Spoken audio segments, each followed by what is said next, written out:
Hi there, welcome to The Sacred Journey. The Sacred Journey is the program that reminds you that life is a wonderful adventure and each and every experience we have is a unique and perfect opportunity for learning. I'm Joyce St. Germain. Tonight's show, A Poet's Journey, reflecting on rejection. And I'm so happy to have a poet with me, Alyssa May Trifone. And Alyssa and I have known each other since she was 8 or 9. Single digits. Yeah, yes. A long time ago. And I've known your family for quite a while, and for years I've been trying to get you to come and share your tremendous talent. So thank you so much. Welcome. Thank you for having me. Oh, it's my pleasure. And it has been quite a journey. A little bit, to say the least. Walk us through a little bit of it. Well, I think I started writing when I first started learning how to talk. And from there, I've been able to work through a lot of it. So since early childhood, writing has always been the way that I've looked to understand the world around me. I vividly remember being single digits, maybe around the time I met you. It was like 8 or 9, I want to say. Yeah, well, I would have known how to write by then, I hope. And I was sitting out on my front yard, and my mother was with me, and I started telling her a poem about the leaf birds I saw in the sky. Wait, your poem? Mm-hmm. Or someone else's No, poem? I started narrating a poem that I was writing in my head on the spot, and my mother was kind enough to bring me inside and type it all down on the computer. That was before I learned how to type and write and all that sort of stuff. I don't know that I had heard that. Now, just for a little family history, family background, your mom's a therapist. My mom is a therapist, yes. And your dad recently passed away. Dear Yes. friend, teacher, writer, scientist. Songwriter. That's right, I forgot about that. Yeah. Yeah, extraordinary. And I know that we'll get into another show a little bit about the role of writing in the grieving process. So I invite our viewers to stay on. So, okay, 8 or 9 years old, you just sort of orate this poem and your insightful mom writes it down. Fast forward, what happened in the meantime? Well, in the meantime, in terms of my personal history or writing Whatever history, you want to share. I know it's kind of a big... It is a very big question. Yeah, and I know it's pretty all interrelated. It's very interrelated. Fast forward a couple years, I went to art school in New Haven. This is when I was a teenager, so I was a little bit older. That was my first experience with taking a poetry class. It was an elective. I took the visual art classes there for the most part. I like to study photography and painting and all that kind of stuff. I took poetry as an elective, and I sort of just immediately got hooked in, even more than I already was. My dad, being the teacher that he was, really encouraged that also, the writing that I did. So yeah. Okay, and I know you'll be sharing, because I begged, sharing I'd some love of to. your I'd poems love with to. us. And I am not a critic. I was an art teacher. I taught art. The way that the non-professional writer or critic, I describe your poetry as the most authentic poems I have ever read, that there is not one syllable or letter that it's like, they're saying that just because they think it's going to have this effect. No, they're saying this because that's how they feel.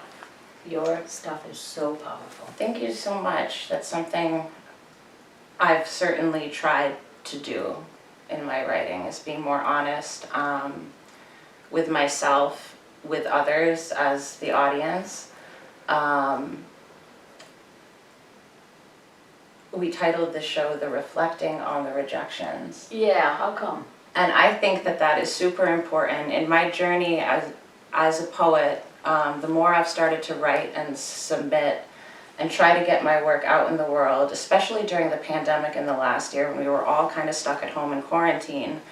A lot of my favorite poets started offering online workshops.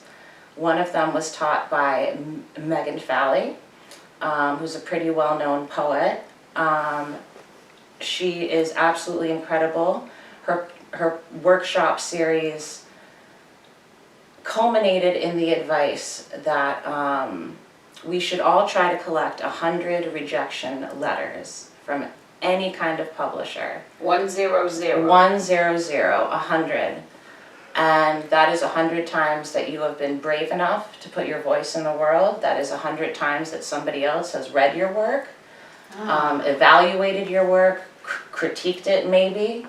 And it also, I mean, you're going to get the rejections. That's true of any artist, of any art career, I think. You really have to believe in yourself and your work and keep going and understand that the rejections, okay, well maybe this piece was just not right for this particular publication, so where else can I bring it? Or how can I tweak it to make it so that maybe it will be published with these people if I really want it there. So it invites you deeper into the creative process. I think it can, absolutely, and that's all about the perspective, and that advice kind of clicked a light bulb in my head, and I was like, you know, I can do that. I can get 100 rejections, absolutely. It's an unusual goal, Not at all thinking about the fact that I'd have to write all these poems and edit all these poems and submit all these poems and find all these places. There's more that goes into it, but that's all part of the process as well. It's a lot of dedication, obviously. It's a lot of work. You don't just have I mean, maybe sometimes you have a moment of genius and you just write down a brilliant poem and you don't need to touch it at all, but I think that's not really true of my process as a writer anyway. It's sort of the same thing as anything else. You start with a rough draft, you start with something very raw and new and maybe emotional, and through the editing processes, as you look through it, read it at open mics, offer it to your partner or your mother or somebody else to read, it tweaks a little bit more and grows into itself. Okay, and at the end of the show, we will give people contact info for you if they want to find out where you're going to be meeting, what's coming up, and we will share a little bit about, you know, what's up your sleeve creatively, but maybe to find out how they can, you know, hear more of your poetry or hear more about poetry in general. So we'll have your contact info for people. That sounds wonderful. You know, people are sitting there going, when do we get to hear a poem? Do you want to keep talking a little bit about your history and then get into the poems like near the end, or do you want to scatter them? You're in charge here. Well, we can sort of scatter them. I'd be happy to start out reading one now. Love to hear. That is okay. It's all on my phone because that is just the times we're in. Technology, can't do without it. And I know your poems are so moving, I'm wishing I had a box of tissue here, but we'll be good. Well, I hope that won't be necessary. Well, sometimes they're that powerful. This was the first poem I read at an open mic on a stage. So it holds a soft spot in my heart a little bit. While driving to the open mic, I consider turning down every street except the one the open mic is actually on. The most inviting streets are cul-de-sacs, easy to turn around on, and one-ways, as long as they're leading in the opposite direction of the stage. Imagining the audience in their underwear does not help. I don't typically yell about big feelings and small moments in front of people in their underwear. It will take every stubborn fiber in me not to escape out the bathroom window before it is my turn to speak. I've climbed through plenty of windows in the past.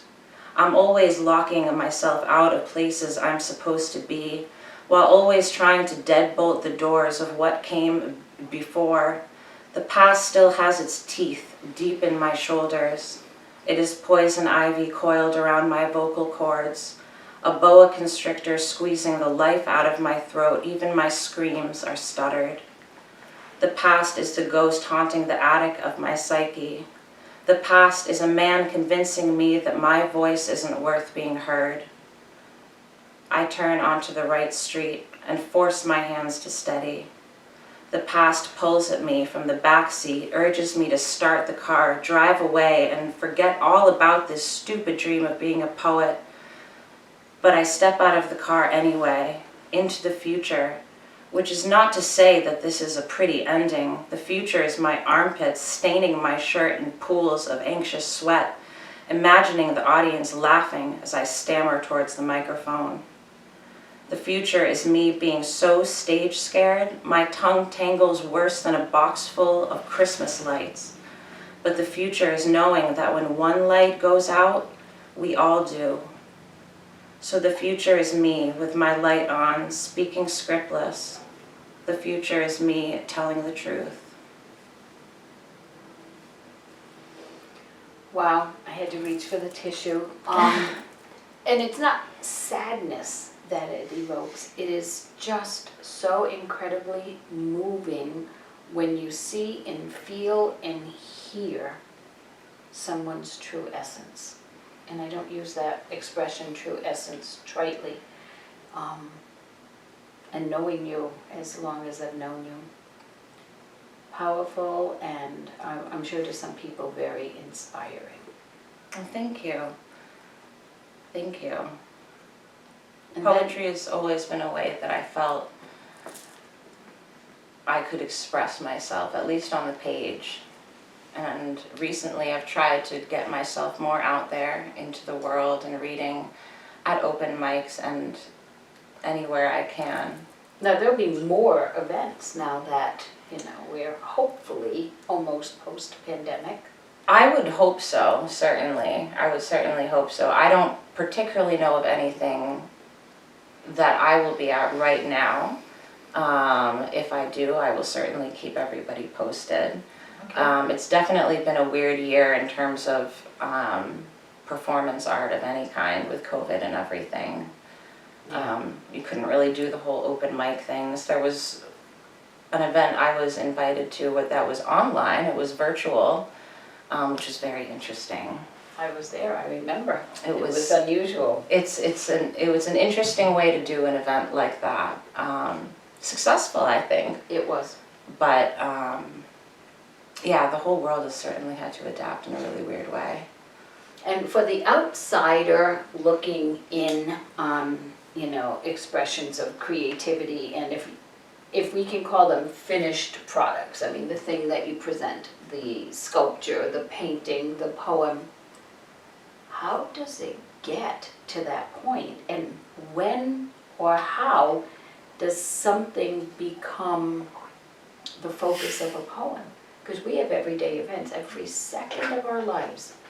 For you, what happens that you go, I need to express this, I need to write about it, I need to maybe explain, I'm putting words in your mouth and I don't mean to, but what I'm saying is, what happens from how you're feeling, what you're seeing, what you're experiencing, that makes it become a poem?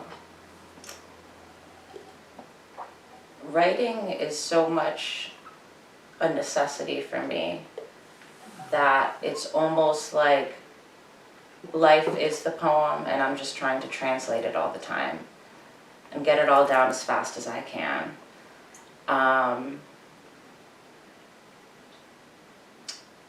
Inspiration to write can come from anything. It can come from not writing at all and knowing I need to.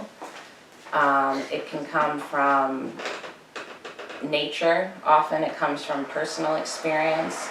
I'm inspired the most when I'm reading other poets, when I'm reading other poetry.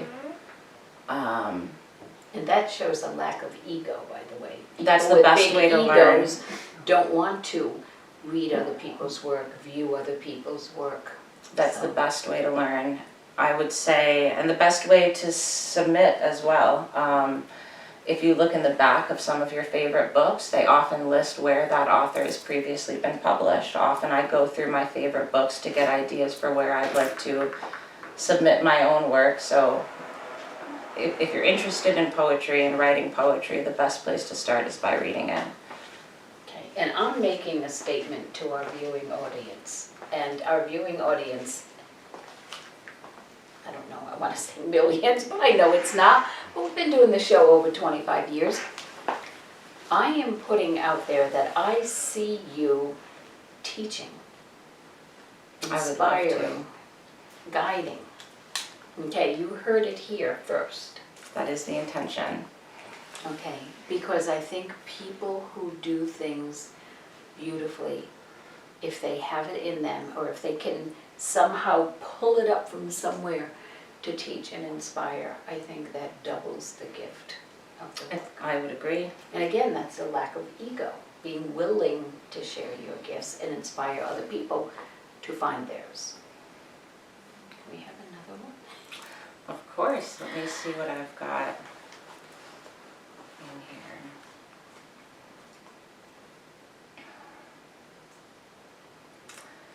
This is the one, I forgot I put this in here. It was the one that I read at the online event that you were at. That's all right. Yeah. It's called Fat Joke, after Patricia Lockwood. The funniest part of the fat joke is when the fat joke starts to believe it is fat, even though it is not, even though I never was. It wasn't even on purpose. That's part of the fat joke too, the utter hysterical accident of it all. It started when the toothy sadness in my brain started swallowing all the crumbs of my appetite away, without me even noticing until it was gone. One day, I was reaching for crackers in my lunch at school. The other girls asked me if I had lost weight, told me I looked good. It had to be the only time they hadn't laughed at me first. I put the crackers away, not opening the box. And just like that, the fat joke realizes it can avoid the punchline altogether if it can just stay in control of the fat joke to begin with. But every joke gets old in time, loses its humor, its taste. Even the funniest fat joke ever told becomes unfunny if told enough. And by this I mean other people started to notice I wasn't kidding when I said I thought I was fat. Once they saw my collarbone clean as a cutting board, my wrists as small as the wings of a baby bird. That was when the hospital bed started to feel more like home than mine did. Months of my life spent curled up a feral ball of sweat in white starched sheets. Months spent eating hospital food, just to get out of the hospital, only to land back in weeks later, eventually recovering just enough to slip under the radar of doctors, but still hating the sweet nest of my body, though it never deserved to be so loathed. It never deserved to be so loathed. The moment I realize that, the whole entire fat joke becomes lost on me entirely. Healing begins with teaching my mouth to flavor my inner dialogue with words of tenderness. I spend years repeating over and over into the mirror, "You are beautiful, you are perfect." I write volumes of recipes on how best to nourish the parts of my body I rejected, adorning my nose and stomach with silver rings, my scarred arms becoming deliciously decorated with tattoos. I feast on the tender marrow of resilience that's always been inside my bones, and I don't laugh at fat jokes anymore. I've come to realize that my life is more than a punchline. And yes, I'm still learning how to love my body, but I have learned how to laugh with it. Real belly laughs, you know the type. The kind that fills your whole stomach with joy. That was so moving and touching now as much as the first time I heard it, because I noticed some subtleties that I don't remember from the first time, or maybe it was so stabbing to be the first time that there wasn't any space in it the first time for me to hear those subtle things, to feel it and know it. And, you know, eating disorders are incredibly prevalent. Incredibly. I did suffer more when I was younger, when I was an adolescent. Around the time that I was taking that first poetry elective and really starting to read more and trying to find other writers that communicated honestly about their feelings. Honesty and transparency about your own experience is sometimes the only way you're going to get through your experience. Yeah, and I think listening to someone's honest exposure is incredibly powerful, and I think it's a stepping stone to healing for the listener, too. We have about 2 minutes left, because we chat all the time, and we just can't always wait to get together. Is there anything you want to be sure that our viewers know or understand, or is there a brief poem that you would like to share with our closing? And I will let you close things out as I thank our viewers for joining us on the Sacred Journey. We'll catch you next time, and I will let you close our show. Well, I have a shorter poem I'd be happy to read to end things on, a bit of a lighter note. This is a love poem. Humans are the only animals known to blush, meaning at some point in our evolution there was an ancestor who blushed for the first time. What inspired that first flush? What love was so huge it made every vein in the body gasp with pleasure, blood cells slow dancing up the rib cage past the fluttering heart to cheekbones, where they lay together in skin struck rose gold? Was it anything like this? Waking up next to you, your hair tangled, still in argument with the pillowcase. Your long legs are stretching in the early morning sun, staining the window curtains, blush pink with its light. You look at me and smile. My blood trips over itself, clumsy as a first date, rushing to my face where it spreads tender as a lover's hand. My blush knows by instinct to warm at the sight of something beautiful, which is to say, every time you smile at me, I glow. That's beautiful, and thank you for ending on that lovely, inviting note. Of course, thank you. And we have another show to share with our viewers that we'll be doing in just a moment. So thank you. Thank you.